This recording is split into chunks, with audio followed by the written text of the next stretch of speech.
Don't forget to subscribe Rizvi Bhai Online for Islamic information.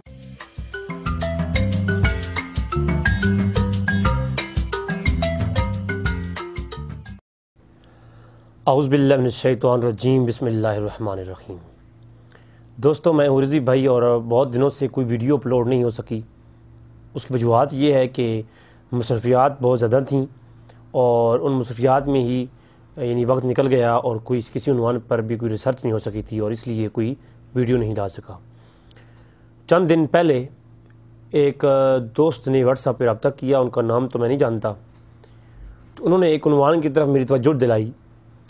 تو انہوں نے کہا کہ آپ نے ویڈیوز گھنٹے کے اپلوڈ کیے ہیں اس عنوان کے اوپر، اور پھر اب جو ہے الحمدللہ rizvibhaiionline.com کے اوپر میں نے اپنے 4 قسطوں پر مشتمل ریسرچ پیپر بھی لکھ دیا، جس کے اوپر میں تمام حوالہ جات کے ساتھ رد رافضیت کے اوپر کام کیا ہے۔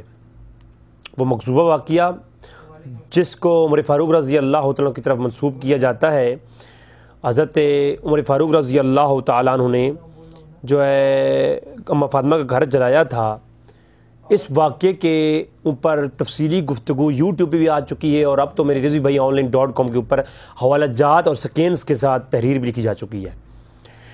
اب اس کے اندر جب میرے جو ویڈیوز کے اندر میں نے جا بجا ایک روایت کے اوپر بات کی تھی، لیکن اس کو کسی ایک جگہ پر اکٹھا کر کے بیان نہیں کیا، اور وہ ہے ابو بکر صدیق رضی اللہ تعالیٰ عنہ کا اظہار افسوس آخری عمر کے اندر، آخری وقت کے اندر، کہ کاش میں نے اماں فاطمہ کے گھر پر حملہ نہ کیا ہوتا۔ اس روایت کو شیعہ حضرات پیش کرنے کے بعد، اور شیعہ و مناس ہمارے بھائی بیچارے وہ سوالات پہ سوالات کرتے رہتے ہیں کہ جی یہ دیکھیں، جی سنیوں کی فلاں کتاب کے اندر، سنیوں کی فلاں کتاب کے اندر جو ہے یہ عبارات موجود ہے۔ تو ناظرین، حقیقت یہ ہے کہ میرا تو جو منہج ہے وہ یہ ہے، تو میں تو سب کو بھائی کہتا ہوں، میرا تو کوئی وہ مولویوں والا سسٹم تو نہیں ہے کہ میں کسی کی تردید کروں گا، کسی کو کافر کہوں گا، لیکن میں اصلاح کے لیے کوشش کر رہا ہوں۔ سب سے پہلے تو بات یہ ہے کہ جتنے ہمارے بھائی شیعہ حضرات یہ روایت پیش کرتے ہیں کہ ابو بکر صدیق کو اس بات پہ پچھتاوا رہا ہے، اظہار افسوس رہا ہے، وہ کتابیں کون کون سی ہیں؟ پھر آپ مولانا شہنشاہ نقوی صاحب کو دیکھیں، اور میں جب اتنے بڑے علماء کی خیانتیں دیکھتا ہوں تو مجھے افسوس ہوتا ہے اور دلی دکھ ہوتا ہے کہ شہنشاہ نقوی صاحب ایک بڑا نام ہے شیعہ التشیع کے ہاں، ایک بڑے خطیب ہیں، بڑے عالم ہیں، وہ ڈاکٹر طاہر القادری صاحب کا بیان سنا ہی انہوں نے نہیں ہے، اور ان کے رد میں جو ہے وہ تو ویڈیو بنانے بیٹھ گئے، اور یقینی سی بات نہیں سنا، اور سنا ہوتا تو وہ ایسی بات ہی نہ کرتے اپنے بیانات کے اندر۔ تو انہوں نے ڈاکٹر طاہر القادری صاحب کی تردید میں جو ویڈیو پیش کی اسی موضوع کے اوپر کہ اماں فاطمہ کا گھر عمر فاروق نے نہیں جلایا تھا، ڈاکٹر صاحب نے جو موقف پیش کیا ان کے اوپر جو ویڈیو پیش کی، تو وہ کتابیں دکھاتے رہے، اور کتابیں ایسی دکھاتے رہے جیسے کہ کبوتر آنکھ بند کر کے بس بیٹھا رہتا ہے اور بلیوں سے کھا جاتی ہے۔ یعنی اس کتابوں کے اندر واقعہ کیوں پیش ہوا، ان کی وجوہات کیا تھیں، تو اس کو بھی ٹچ نہیں کیا، اور انہوں نے بھی اس واقعے کو نقل کیا کہ ابو بکر صدیق پچھتایا کرتے تھے، اظہار افسوس کیا کرتے تھے، ان کو اس بات کا افسوس تھا آخری عمر میں، کاش میں نے اماں فاطمہ گھر پہ حملہ نہ کیا ہوتا۔ اب دوستو آؤ دیکھتے ہیں اس روایت کو، اور اس کی اسکرین شاٹس آپ کو نیچے لنک موجود ہے ڈسکرپشن میں، یا www.rizvibhaiionline.com کے اوپر آپ جائیں گے تو رد رافضیت کا جو ہے نا آپشن کھولیں گے، تو آپ کو یہ تمام 4 قسطوں پر مشتمل گفتگو جو اپلوڈ ہو چکی ہے وہ مل جائے گی، آگے مزید بھی آ رہی ہے، تقریباً 10 قسطوں پہ مشتمل وہ تحریر سکین کی صورت میں پیش کروں گا۔ تو آج اس موضوع پہ بات کریں گے۔ سب سے پہلے شہنشاہ نقوی صاحب نے بھی یہ حوالہ پیش کیا، اور دیگر التشیع بھائیوں کی طرف سے یہ حوالہ پیش ہوتا ہے کہ مروج الذہب، جس کا اردو ترجمہ ایک اور بھی ہے تاریخ مسعودی کے نام سے، اس کے اندر یہ بات آئی ہے، علامہ مسعودی نے حسین بن علی بن حسین المسعودی، انہوں نے جو ہے یہ لکھی ہے کہ ابو بکر صدیق پچھتایا کرتے تھے۔ تو میرا اس کے اوپر ایک پورا کلپ موجود ہے یوٹیوب پر، محمد حسین علی بن حسین المسعودی کون، یہ آپ لیکچر سرچ کر سکتے ہیں میرے ویڈیوز کے اندر. میں نے وہ آدھے گھنٹے کلپ کے اندر دلائل کے ساتھ یہ بات بتائی ہے کہ تاریخی مسعودی بروج الذہب پر لکھی کی کتابیں ہیں اس مسعودی کی، تو وہ آلریڈی میں پیش کر چکا ہوں کہ یہ مسعودی جو ہے یہ شیعہ عالم تھا اور کتابیں بھی شیعہ کے عقائد پر لکھی ہیں. اس کو سنی بنا کر پیش کرنا جو ہے یہ بالکل سراسر حماقت ہے اور جہالت ہے. اس کے اوپر میری دلائل آ چکے ہیں. انشاءاللہ تبارک تعالیٰ میری ویب سائٹ کے اوپر اگلی پوسٹ بھی اسی پہ آنے والی ہے. دلائل کی روشنی میں وہ لکھ کر بھی بتا دوں گا.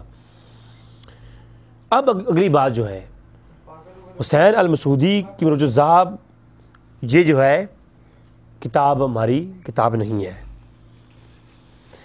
پھر احادیث المختارہ یہ کتاب پیش کی گئی جو کہ عبدالواحد بن احمد بن عبد الرحمن حنبلی مقدسی کی ہے. تو یہ خیر میں تو اہل سنت کی بعض ان سے اختلاف ہے، لیکن انہوں نے اہل سنت بنا کے پیش کی ہے، تو جواب اس کا دیتے چلوں. اس کے اندر دو جگہوں پر جو روایت موجود ہے، ایک جگہ تو تعلیقاً روایت موجود ہے، سند بھی نہیں بیان کی جناب علامہ مقدسی نے، لیکن دوسری جگہ پر سند جو پیش کی وہ ابن حمید کے واسطے سے پیش کی. اور میرا سب سے جو دوسرا اس عنوان پہ دوسرا کلپ ہے اہل سنت کی کتابوں میں اس واقعے کا ہونا، اس کے اندر میں نے بتا دیا تھا کہ ابن حمید الرازی یہ کون تھا؟ یہ کذاب راوی ہے، ضعیف راوی ہے. لہذا اس روایت کے اندر اور بھی بہت سارے اشکال ہیں. یہ روایت منقطع بھی ہے، لیکن میں آسان سی دو ٹوک بات کر رہا ہوں کہ اس میں روایت کی سند میں راوی ضعیف ہے، سند ضعیف ہے. تو اس کے علاوہ اس روایت کو تاریخی یعقوبی سے پیش کیا جاتا ہے. حالانکہ تاریخی یعقوبی کے اوپر میں اختلافات کے اوپر میری گفتگو پہلے بھی ایک اپلوڈ ہوئی ہے، تاریخ ہے، لیکن چلے تاریخ کی کتاب ہے تو میں تو برملا کہتا ہوں یہ واقعہ ابوبکر صدیق رضی اللہ تعالیٰ عنہ کا تاریخی کتب کے اندر تواتر کے ساتھ موجود ہے. کئی کتابیں آپ اٹھا لیں ان کے یہ موجود ہیں، لیکن سند نہیں ہے. اور میں نے پہلے بھی کہی تھی یہ بات کہ اہل سنت کے ہاں واقعہ کسی کتاب کے اندر آ جانا حجت نہیں ہوتا، اس سے احکام و دلیل نہیں پکڑی جاتی. اور یہی اصول تشیع کے ہاں بھی ہے. شیعہ کے علماء نے بھی لکھا ہے کہ کتابوں میں کسی روایت کا آ جانا وہ ہمارے لیے حجت نہیں ہوتی، باقاعدہ اس روایت کی سند صحیح و بے ہونا یہ جو ہمارے لیے حجت ہوگی. دونوں طرف متفقہ اصول ہے یہ. اور اسی طرح میں نے بھی عرض کی تھی کہ اہل سنت کو اگر کوئی روایت شیعہ کتب سے مل جائے، روایت سند کے اعتبار سے صحیح ہو، تو ہم برملا اسے قبول کر لیتے ہیں. اور اگر روایت ہماری بخاری کے اندر ہی کیوں نہ ہو، اس روایت کی سند ضعیف ہو، تو ہم اس کو تاریخی یعقوبی کے اندر یہ واقعہ آیا ہے تو تاریخی اس کے اندر کوئی سند نہیں ہے. بس ایک روایت ہے کہ ابوبکر صدیق کے اوپر باب باندھا ان کی وفات کا، اور لکھا گیا کہ آخری عمر میں ابوبکر صدیق یہ کہا کرتے تھے. کہاں سے لی انہوں نے بات؟ کوئی سند نہیں. کدھر سے یہ واقعہ آیا؟ کوئی سند نہیں. لہٰذا یہ جو ہے تاریخوں کے اندر ایسے کئی واقعات بھرے پڑے ہیں. ہمارے لیے سند ہوگی تو سندی بات ہمارے سامنے پیش کریں. یہ واقعہ بے شمار کتب کے اندر ہے، تاریخ اسلام کے اندر، تاریخ دمشق کے اندر، تمام کتب آپ دیکھ لیں، تاریخ طبری کے اندر ابن حمید کی سند کے ساتھ بھی ہے. تو وہ تمام تر روایتیں کیا ہیں؟ ابن حمید ضعیف راوی ہے جہاں کہیں ملتا ہے، اور دوسرا طریق کیا ہے کہ یہ تعلیقاً روایت ہے، اس کا کوئی سند ہے ہی نہیں. تو سند جب ہے نہیں، 7-8 سال بعد ایک عالم جو ہے اپنی کتاب کے اندر لکھتا ہے تو اس کو خواب آ گئی ہے 11 ہجری میں یہ واقعہ ہوا تھا. تو یہ ساری باتیں من گھڑت ہیں، ان کا حقیقت ساتھ کوئی تعلق نہیں ہے. شیعہ کتب کی اصول کافی سے میں نے کچھ روایات پیش کی تھیں تو مجھے بھائیوں سے فون آیا، انہوں نے کہا کہ یہ روایتیں ہماری ضعیف ہیں. اس کا مطلب یہ ہوا کہ شیعہ روایت کے ہاں بھی ضعیف روایت حجت نہیں ہوتی، قابل احتجاج نہیں ہوتی، اس سے اعتقاد نہیں لیے جاتے، اس سے عقیدہ نہیں پکڑا جاتا. تو لہٰذا یہی اصول ہمارے ہاں بھی ہے کہ ایک ضعیف روایت، ہاں میں تو کہتا ہوں اپنے بھائیوں کو کہ کوئی میرا چیلنج ہے، کوئی ایک اس واقعے پر مبنی ایک روایت سند صحیح کے ساتھ پیش کر دیں. کوئی ایک روایت پیش کر دیں، کوئی کسی طریقے سے کوئی ایسا کوئی مرسل روایت کسی سکر صحابی سے ہی، مسلات صحابہ سے یا مسلات تابعین سے کوئی بات پیش کر دیں، ایسی نہیں ہے. تبع تابعین بیان کرتے ہیں، اور وہ بھی جس طریقے سے بیان کرتے ہیں، میں نے شیعہ اور سنی کتابوں سے پورے واقعے کی تفصیلاً اسکرین شاٹس کے ساتھ آپ کو پہلے ویڈیوز کے اندر بتا چکا ہوں. اچھا اب آتی ہے ایک اور بات. بعض تاریخی کتابوں کے اندر یہ سند کے ساتھ یہ واقعہ آیا ہے المعجم الکبیر کے اندر اور انصاب الاشراف کے اندر برازری کی کتاب ہے اور دیگر کتابوں کے اندر کہ ابو بکر صدیق پچھتایا کرتے تھے، اور اس کو امام طبرانی کے علاوہ کچھ اور محدثین بھی سند کے ساتھ لائے ہیں۔ اب آپ اس واقعے کو جہاں دل چاہے اٹھا کر دیکھ لیں، جہاں سند کے ساتھ ملے گا۔ اب سند کے، میں نے پہلے بتا دیا کہ تاریخی کتب کے اندر شیعہ جب کھولیں کتاب واقعہ ہو سند دیکھیں، سند ہے تو سنی کے پاس نہیں آئے، اگر سند نہیں ہے تو پھر کسی سنی کے پاس نہ جائیں۔ کیوں؟ سنی کے لیے وہ بات بالکل قابل قبول نہیں ہے، کیونکہ میں نے آپ بتا چکا کہ متفقہ اصول یہ ہے کہ روایات کی سند صحیح ہونا، اور سند ہونا، جب سند ہوگی تو سند صحیح ہوگی، نہ سند آئی جو نہیں کہ فلاں نے کس سے سنا، اس نے کس سے سنا، اس نے کس سے سنا، اور واقعہ پھر ہوا اس واقعے کی موقع پر موجود کون تھا۔ مصنف ابن ابی شیبہ والی روایت بھی میں نے پچھلی اس کو میں نے پوسٹ بھی کر دی ہے اور جواب بھی دے دیا ہے۔ اچھا، اب پچھتاوا ہے ابو بکر صدیق، جو افسوس کا اظہار کرتے تھے ابو بکر صدیق، اس روایت کو سند کے ساتھ چند ایک کتب کے اندر پیش کیا گیا۔ کنز العمال کے اندر ان مولا عمر اسلم، یعنی اسلم راوی بیان کرتا ہے، حضرت علی متقی نے کنز العمال کے اندر اس روایت کو لکھا ہے کہ ابو بکر صدیق پچھتایا کرتے تھے۔ تو میرا اس کے اوپر تاریخ کبیر امام بخاری کی میں نے پیش کی تھی کہ جب ابو بکر صدیق کی وفات ہو گئی اس وقت اسلم مولا، نہ جو اسلم ہے عمر کا غلام، اس نے نہ اسلام قبول کیا تھا اور نہ وہ مدینے میں تھا۔ وہ اسلم ہے حضرت عمر فاروق کا غلام ہے، اور جو مصنف ابن ابی شیبہ والی روایت ہے نا، اس کے اندر بھی اسلم بیان کرتا ہے اپنے بیٹے زید کو، اور پھر زید بیان کرتا ہے آگے، اور پھر وہ آگے بیان کرتے کرتے محمد بن بشر تک بات آتی ہے۔ وہ پوری سند جو مصنف ابن ابی شیبہ کے اندر موجود ہے نا، اسی سند کے ساتھ، وہ سند تو پوری ہے نا، یہاں تعلیقاً روایت کنز العمال کے اندر حضرت علی متقی لاتے ہیں کہ اسلم بیان کرتا ہے، اسلم سے روایت ہے کہ جو ہے حضرت ابو بکر صدیق پچھتایا کرتے تھے۔ کنز العمال کے اندر جو روایت موجود ہے آپ دیکھ سکتے ہیں۔ تو اسلم جو ہے وہ کہتا ہے، وہ بیان کرتا ہے کہ میں جو ہے ابو بکر صدیق جب فوت ہوئی تو اس وقت موجود تھا ادھر، تو میں نے دیکھا ابو بکر صدیق جو آخری وقت تھا وہ انہوں نے اس طرح گزارا ہے کہ وہ پچھتایا کرتے تھے اور کہتے افسوس کرتے تھے، یا اللہ کاش میں نے وہ کام نہ کیا ہوتا۔ تو پہلی بات ہوئی ہے یہ اسلم کا وہاں موقع پر ہونا ثابت کریں۔ میں ثابت کرتا ہوں کہ اسلم عمر فاروق کے دور میں اسلام قبول کیا، اور یہ مدینے کا رہنے والا نہیں تھا، یہ خارجی تھا۔ بعد میں جو ہے یہ مدینہ میں آیا، جب مدینہ میں آیا اس نے اسلام قبول کیا، اس وقت فاطمہ کا وصال ہو چکا تھا، اس وقت ابو بکر صدیق کا وصال ہو چکا تھا، عمر فاروق کا دور تھا، اس وقت اسلام قبول کر کے اس نے غلامی عمر میں آیا وہ۔ تو جو شخص غلامی میں عمر میں آتا ہے بعد میں، شہنشاہ نقوی صاحب کہتے ہیں جی وہ ساری حقیقتیں کھول کھول کے بتاتا رہا ہے۔ تو جب وہ حقیقت کیسے کھول کے بتاتا رہا ہے جو راوی موقع پر تھا ہی نہیں؟ تو لہٰذا یہ روایت منقطع ہے، تو منقطع روایت ضعیف روایت ہوتی ہے، وہ قابل حجت نہیں ہوتی۔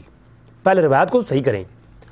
کنز العمال کے علاوہ دیگر کتابوں کے اندر جو روایتیں آئی ہیں ان کے اندر اب محمد بن ابن شہاب زہری، وہ جو ہے مرکزی راوی ہیں۔ ابن شہاب زہری اپنے شاگرد کو بیان کرتے ہیں، کبھی صالح کو، کبھی دیگر اپنے شاگردوں کو۔ اب ابن شہاب زہری ان سے روایت کرتے ہیں، اور محدثین کے ہاں یہ پیٹ رول ہے کہ جب شہاب زہری تدلیس کرے، مدلس ہو، تو اس کی مدلس روایت جو ہوگی وہ ضعیف ہوگی۔ یعنی جب زہری اپنے استاد کا نام نہ بتائے اور دادا استاد کا نام لے اور سماع کی تصریح بھی نہ ہو، تو جو محدثین کے ہاں شہاب زہری کی تدلیس والی روایت ضعیف ہوتی ہے۔ ابن حجر کو پڑھ لیں، طبقات المدلسین کو پڑھ لیں، مقدمہ ابن صلاح کو پڑھ لیں، ابن حبان کو پڑھ لیں، جہاں آپ کو دل لگے آپ اسماء الرجال کتب اٹھا کے پڑھ لیں، لسان المیزان پڑھ لیں، میزان الاعتدال پڑھ لیں۔ ابن شہاب زہری جو ہیں جب وہ تدلیس کرتے ہیں ان کی روایت متفقہ طور پر ضعیف ہوتی ہے۔ اچھا، اب شہاب زہری کی روایت اگر وہ تدلیس کرے تو ضعیف ہوتی ہے، لہذا ابو بکر صدیق کے افسوس والی جو روایت ہے جو کہیں سند کے ساتھ ملے گی آپ کو، اس کے اندر شہاب زہری جو ہے آپ کو نظر آئے گا، اور ابن شہاب زہری کی تدلیس کے اوپر اور ان کی ثقات کے اوپر پورے سکین کے ساتھ میں اپنی انشاءاللہ پوسٹ ڈال دوں گا اپنی ویب سائٹ۔ تو ابن شہاب زہری کی جو روایت متعلق جو محدثین کے اقوال ہیں، ابن شہاب زہری کی مکمل ان کے بارے میں اور سفیان ثوری کے بارے میں مکمل میں آپ کو ڈیٹیل جو ہے اپنی www.rizvibhaiionline.com کے اوپر اپلوڈ کر دوں گا۔ بات سمجھا رہی ہے؟ لہٰذا جب وہ سارے دلائل آ جائیں گے تو آپ خود دیکھ لیجیے گا شہاب زہری کے بارے میں محققین کا کیا موقف ہے۔ اچھا، اب یہ تو یہاں تک بات تھی۔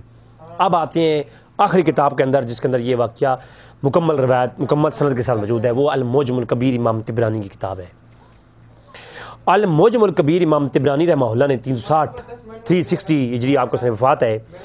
تو امام طبرانی جو ہے المعجم الکبیر کے اندر سند بیان کرتے ہوئے اپنی سند بیان کرتے ہیں، اور اس سند کے اندر دو راوی ہیں جو مرکزی جس روایت کے اوپر روایت ہے جن کے اوپر انصار ہے، ایک علوان بن داؤد اور دوسرا ابن حمید۔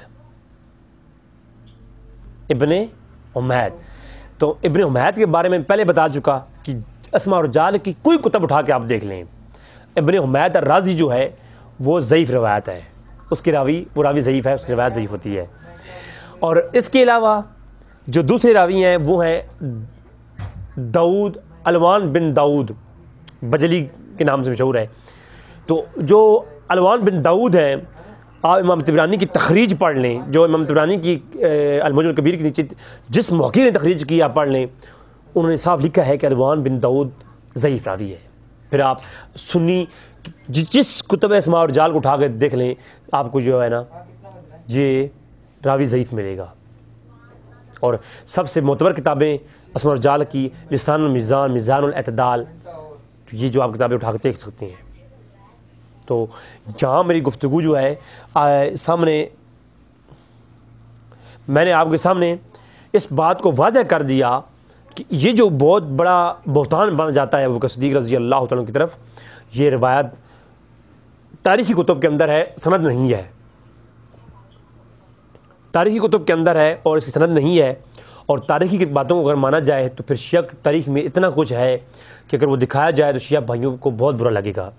لہٰذا تاریخی بات کچھ اور ہے، تو حقیقت یہ ہوتی ہے کہ سند کے ساتھ روایت شیعہ کے ہاں یا سنی کے ہاں ہو تو اس کو قبول کیا جاتا ہے، ورنہ دشمنان اہل اسلام نے سنی شیعہ کتب کے اندر روایتیں ضعیف گھڑ کے شیعہ سنی اختلافات کو ہوا دینے کے لیے اور دو فرقوں کو اسلام کو دو بڑے ٹکڑوں میں تقسیم کرنے کے لیے یہ ایک بہت بڑی چال چلی گئی، اور وہ چال شیعہ سنی کتابوں کے اندر اس کی اثرات آج بھی موجود ہیں، جن کو ہم بھولے بھالے لوگ پڑھ کر کے آج اور یہ ہمارے علماء الا ماشاء اللہ اس کو ان چیزوں کو غلط استعمال کر کے عوام میں ایک گہما گہمی کا عالم پیدا کرتے ہیں، اور عوام میں جو ہے یہ فرقہ واریت کو ہوا دیتے ہیں اور نفرتیں پیدا کرتے ہیں، نفرتیں بڑھاتے ہیں، اور اتحاد کی بات نہیں کرتے اور ایک ہونے کی بات نہیں کرتے، اور حقیقت سے بھی لوگوں کو آشنا نہیں کرتے۔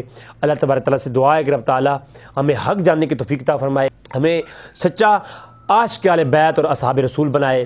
وما علینا الا Don't forget to subscribe Rizvi Bhai Online for Islamic information.